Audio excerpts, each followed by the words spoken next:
안녕하세요. 현대 진리를 전하고 있는 에스더입니다. 오늘도 그 속의 파노라마를 연구를 해 보려고 합니다. 오늘 우리가 연구할 주제는 늦은비 성령입니다.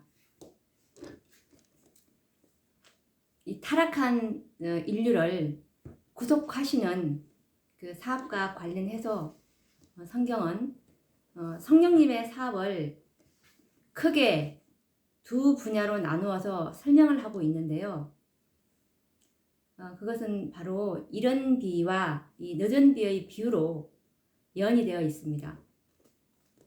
예수님이 성천하시기 전에 제자들에게 약속하신 이 보혜사 성령이 바로 이 오순절 때 내렸던 이 이른 비 성령의 역사를 말씀하신 것이었습니다. 이것은 오순절 성령의 임재가 있기 전에는 성령의 임재가 세상에 없었다는 것을 의미하지는 않습니다. 구약시대에 보면 많은 믿음의 노족들이 성령으로 충만함을 입었던 것을 우리가 성경을 통해서 볼 수가 있는데, 성령께서는 항상 인류의 구속사업에 동참하고 계셨다는 것을 우리가 알 수 있게 됩니다.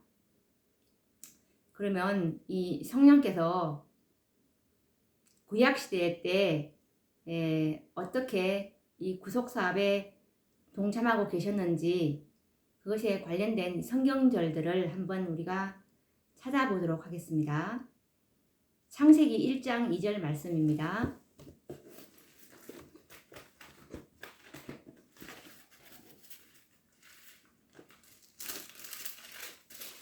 창세기 1장 2절에 보시면 땅이 혼돈하고 공허하며 흑암이 깊음 위에 있고 하나님의 신은 수면 위에 운행하시니라. 여기서 하나님의 신은 성령 하나님을 말씀하고 계십니다.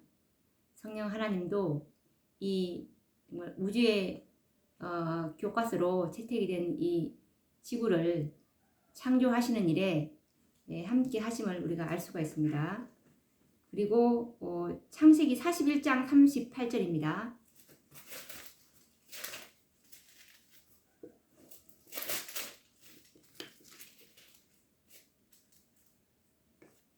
창세기 41장 38절입니다. 41장 38절.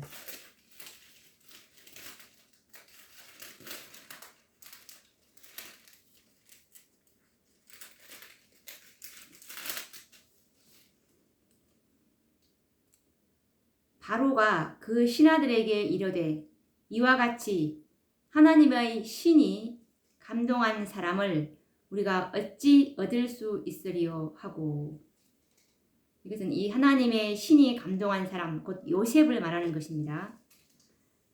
그리고 출애굽기 31장 3절을 또 한번 보도록 하겠습니다.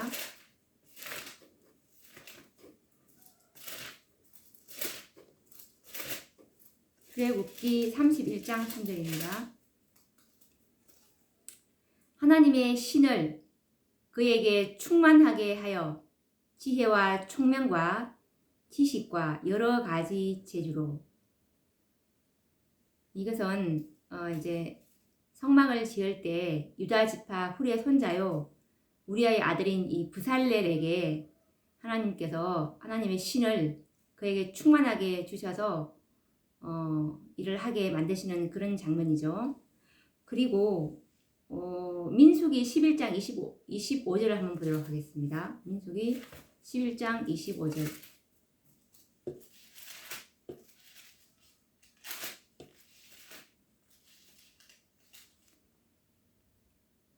여호와께서 구름 가운데 강림하사 모세에게 말씀을 하시고 그에게 임한 신을 70장로에게도 임하게 하시니 신이 임하신 때 그들이 예언을 하다가 다시는 아니하였더라. 이것은 이제 모세 외에 70인 그 장로들에게도 성령을 부어주시는 그런 장면입니다. 그리고 민수기 24장 2절입니다.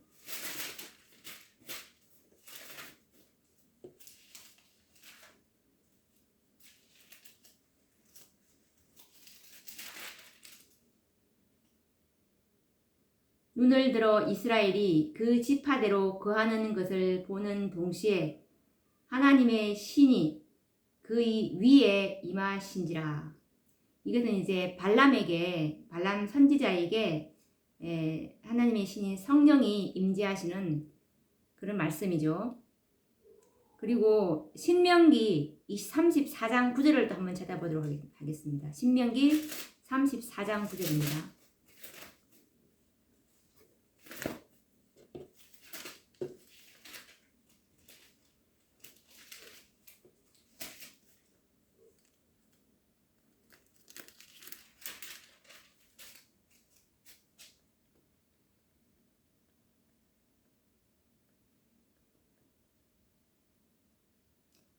모세가 눈의 아들 여호수아에게 안수하였으므로 그에게 지혜의 신이 충만하니 이스라엘 자손이 여호와께서 모세에게 명하신 대로 여호수아의 말을 순종하였더라. 여기서 지혜의 신, 이것은 곧 성령 하나님을 가리키는 말씀이었습니다. 그리고 사사기 6장 34절을 또 한번 찾아보도록 하겠습니다. 사사기 6장 34절.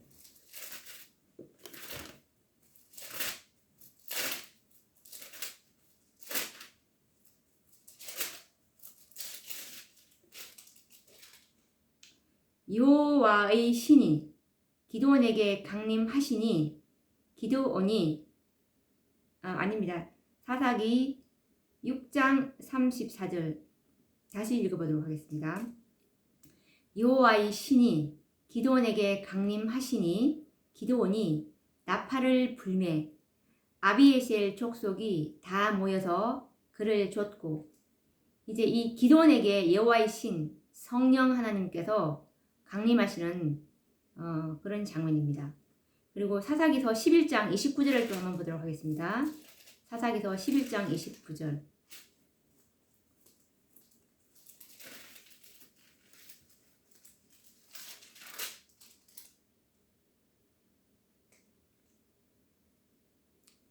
이에 여호와의 신이 입다에게 임하시니 입다가 길르앗과 므낫세를 지나서 길르앗 미스베에 이르고 길르앗 미스베에서부터 암몬 자손에게로 나아갈 때, 이 장면도 이 여호와의 신인 이 성령 하나님께서 입다 사사에게 임하시는 그런 장면이죠. 그리고 사사기 또 14장 19절을 한번 보도록 하겠습니다. 사사기 14장 19절 말씀입니다. 여호와의 신이 삼손에게 크게 임하심에 삼손이 아스글론에게 내려가서 그곳 사람 30명을 쳐 죽이고 노략하여 수수께끼 푼 자들에게 옷을 주고 심히 노하여 아비 집으로 올라갔고. 이건 여기서 이 여호와의 신이 이 성령 하나님께서 이제 사사인 삼손에게 임하는 장면이죠. 우리가 정말 이 성령 하나님에 대해서 정말 이른비와 이 늦은비 성령에만 많이 초점을 맞추고 있지만, 정말 구약 시대에도 이 성령의 충만함을 입었던 이런 많은 노독들이나 이렇게 사사들을 보면서 성령께서 이렇게 임재하셨다는 걸 다시 한번 찾아보는 것은 이 성령에 대해서 다시 한 번 더 또 새롭게 깨닫는 의미가 될 수 있어서 제가 이렇게 시간이 걸리지만 찾아보는 것입니다. 그리고 마태복음 12장 31절을 한번 찾아보도록 하겠습니다. 마태복음 12장 31절. 이제 신약으로 넘어가서 그 중에도 많이 있지만 좀 간추려서 이렇게 찾아보도록 하겠습니다. 마태복음 12장 31절입니다.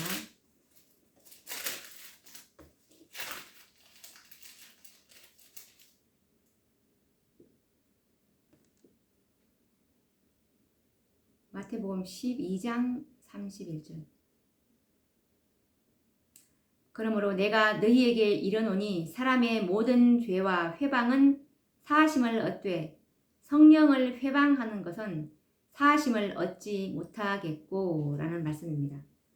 그리고 마태복음 22장 43절 말씀입니다.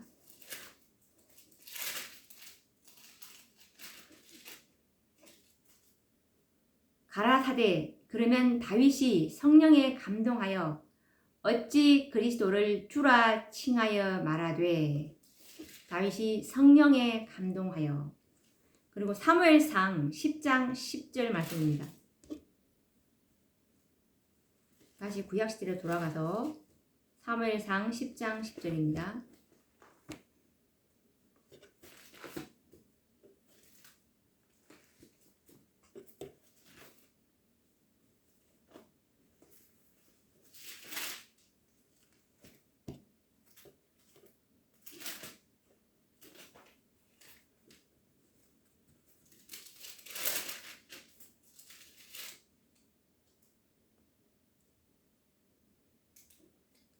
그들이 산에 이를 때 선지자의 무리가 그를 영접하고 하나님의 신이 사울에게 크게 임함으로 그가 그들 중에서 예언을 하니. 여기서도 사울에게 성령 하나님의 신이 임하는 그런 말씀입니다. 하나님께서 필요하실 때 이렇게 충만하게 임하게 하셨다는 것도 보게 됩니다. 이 사울 왕을 통해서 하나님께서 하셔야 될 일이 있었기 때문에 충만하게 부어주셨음을 우리가 확인할 수 있습니다. 그리고 누가복음 1장 15절 말씀입니다.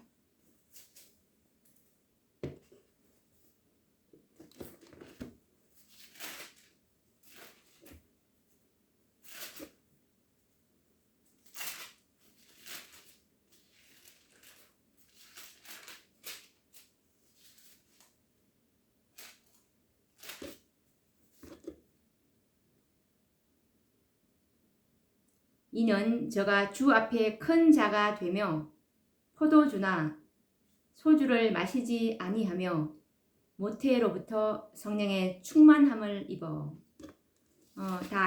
다 아시다시피 주 앞에 큰 자는 침례 요한을 말씀하시는 것입니다. 그리고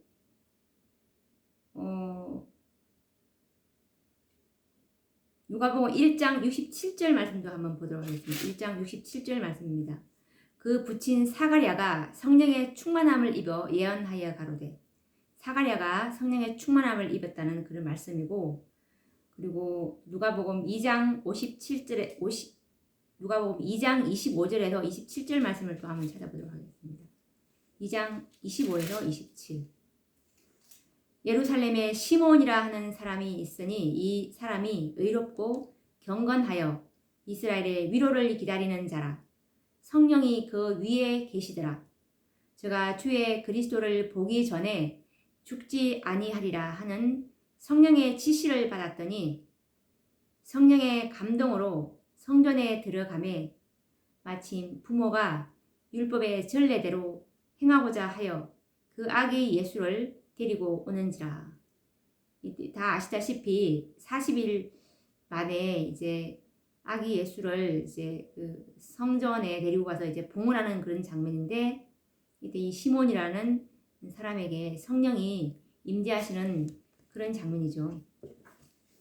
이렇게 우리가 이제 찾아보았는데, 이 예수님께서 정말 새삼스럽게 보혜사 성령을 보내시겠다는 그 말씀은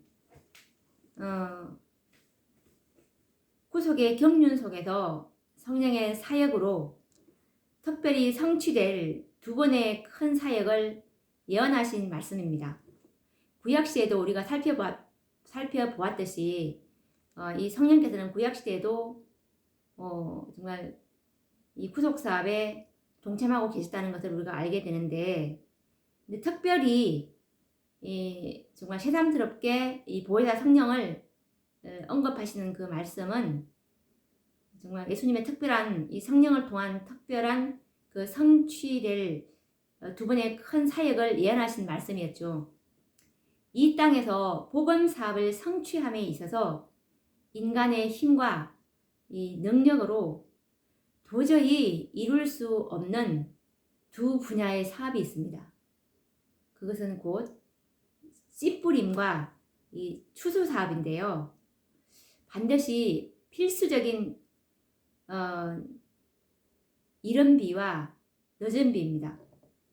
이 씨뿌림하고 추수 사업에 있어서 반드시 필요한 것이 이른비와 늦은비인데, 예수님께서 약속하신 이 보혜사는 이 이른비와 늦은비의 성취로서 성령을 통해서 이루실 이 두 번의 특별한 사역을 가리키는 것이었습니다.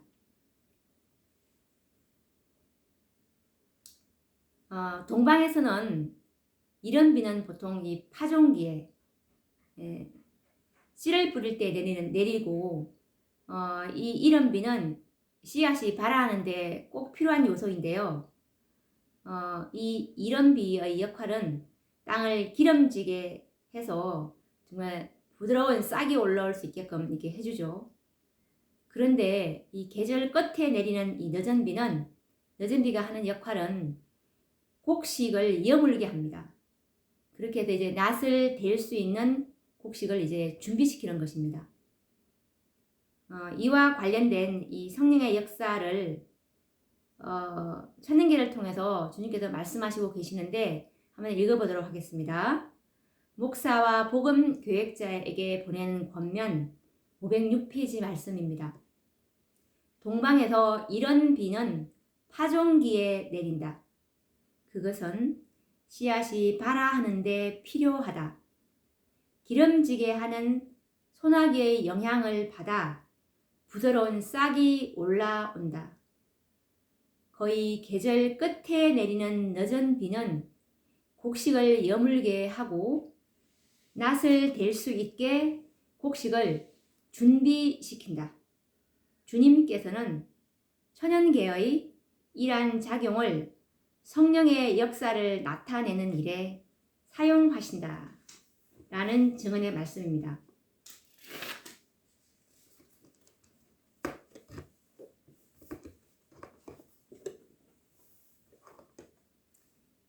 이 1년에 두 차례로 이제 구분되어서 내리는 이 이른 비와 늦은 비가 이 팔레스타인 지방의 이 농사의 결과를 이제 결정짓게 되는데, 이들 농사의 대부분인 이 팔레스타인 지방에서의 농사의 대부분이 이제 밀과 이제 보리입니다. 가을에 이제 씨를 뿌리고 추수는 봄에 이루어지죠.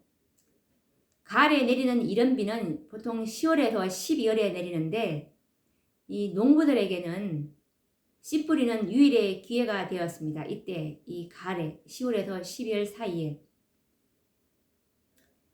그리고 이 봄에 내리는 늦은 비는 보통 3월에서 이제 4월 사이에 내리는데, 추수할 수 있게 해주었습니다. 팔레스타인의 기후의 특성은 이 두 번에 구분해서 내리는 이 이른 비와 늦은 비 외에는 거의 이제 비가 내리지 않았습니다. 그런데 이 가을에 내리는 이른 비는 충분해서 늦은 비가 내릴 때까지 곡식들을 완전히 자라게 하며 이삭에 충실한 열매를 맺게 하였습니다.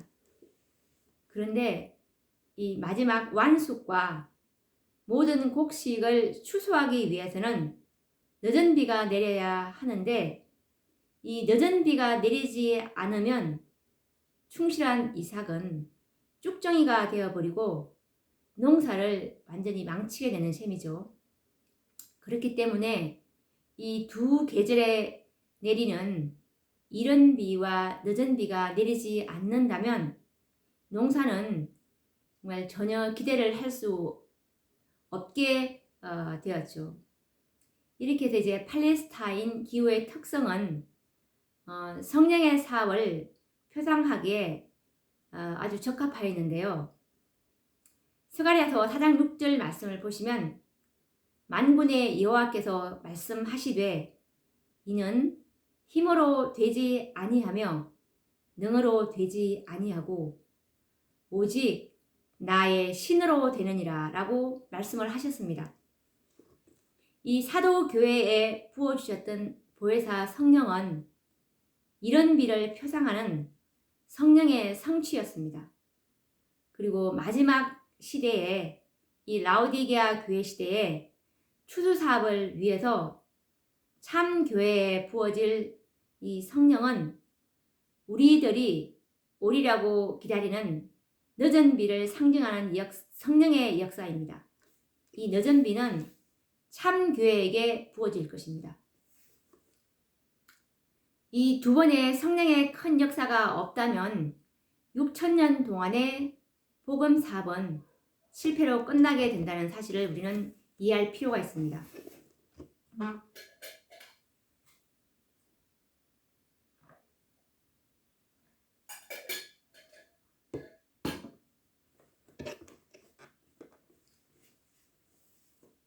이와 관련된 증언의 말씀이 각시대의 대쟁2 611페이지에서 612페이지의 말씀에 있는데 읽어보도록 하겠습니다. 셋째 천사의 기별을 전파하는 일에 협력하는 천사는 그 영광으로 온 세상을 환하게 한다. 여기서 셋째 천사의 기별을 전파하는 일에 협력하는 천사는 그 영광으로 온 세상을 환하게 한다. 그러면 이 셋째 천사의 기별을 전파하는 일에 협력하는 천사는 우리가 요한계시록 18장 천사라는 것을 알 수가 있습니다. 왜냐하면 요한계시록 18장 1절에 보시면 이 일 후에 다른 천사가 하늘에서 내려오는 것을 보니 그의 영광으로 땅이 환하여지더라 라는 말씀에서 이 일 후에는 곧 14장 기별의 세 천사의 기별 이후에 셋째 천사의 기별 이후에 내려오는 다른 천사를 말씀하시는 것인데 이 천사는 곧 계시록 18장의 그 천사라는 것을 우리가 알 수 있습니다. 왜냐하면 온 세상을 그 영광으로 환하게 할 수 있는 그 천사는 요한계시록 18장 천사이기 때문에 그렇습니다. 그리고 요한계시록 18장 1절의 화이트 주석을 보면 이 셋째 천사의 기별에 협력하는 천사, 이 천사는 셋째 천사의 기별이 마지막 기별이 아니고 셋째 천사의 기별 이후에 또 다른 기별이 있을 것을 정확하게 말씀하고 있는데 한 번 더 확인을 해보도록 하겠습니다. 이것은 요한계시록 18장 1절의 화이트 주석인데요. 셋째 천사의 기별이 전해지고 있는 동안에 또 다른 천사가 큰 권세를 가지고 하늘에서 내려올 것이다. 땅은 그의 영광으로 환해하여질 것이다. 라는 말씀에서 셋째 천사의 기별이 전해지고 있는 동안에 또 다른 천사가 하늘에서 내려올 것이다. 이렇게 말씀을 하고 계시고, 그리고 초기문지 큰 외침장에 보시면 초기문지 큰 외침장 277페이지 말씀을 보시면 이 셋째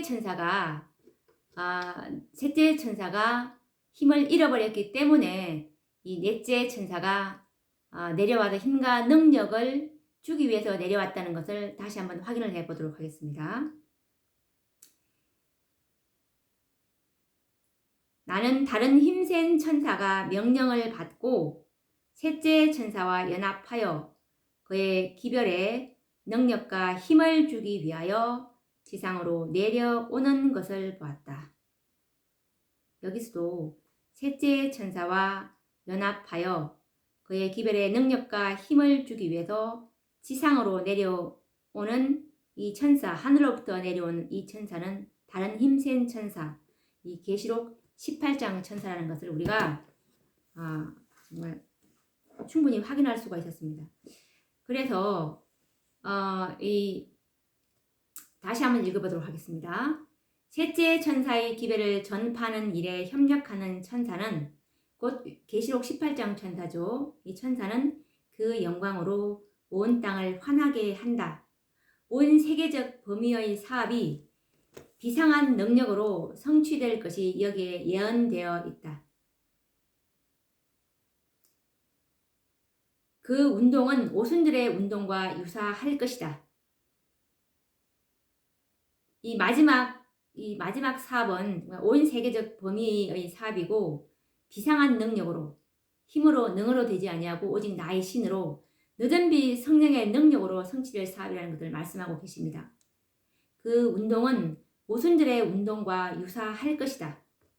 복음 사업의 시초에 귀중한 씨앗의 발화를 위하여 성령을 부어 주심으로 이런 비를 주신 것처럼 그 사업의 종말에는 늦은 비를 주셔서 추수할 곡식을 물어 있게 하실 것이다.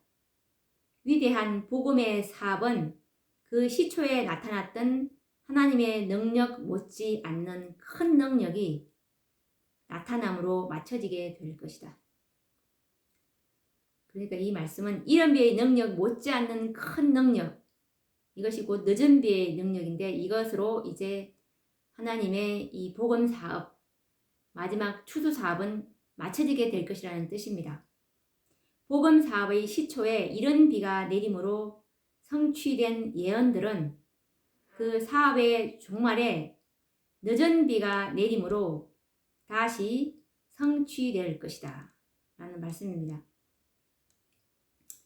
이 마지막 복음 사업은 정말 이 늦은 비의 능력으로 이 마지막 추수 사업인 하나님의 구속의 열매, 야고보서 5장 7절 말씀처럼 농부가 정말 열매를 위해서 이제 이른 비와 늦은 비를 기다린다고 하셨는데 이 열매들 요한계시록 14장에 이 구속의 열매, 땅에서 익은 이 구속의 열매, 살아계신 하나님의 인을 받을 14만 4천인들 이들의 추수를 위해서 마지막 추수를 위해서 이제 늦은 비를 부어주심으로 추수 사업은 완전히 끝이 나게 될 것입니다. 이 늦은 비의 능력은 이 사도시대 때 오순절 때 부어주셨던 이른 비의 능력보다도 더 풍성하게 부어주실 것에 대한 증언의 말씀인데 읽어보도록 하겠습니다. 이것은 복음전도 701페이지에 놓는 말씀입니다. 사도시대에 있었던 성령의 강림은 이른 비였으며 그 결과는 영광스러운 것이었다. 그러나 늦은 비는 더욱 풍성할 것이다 라는 말씀입니다.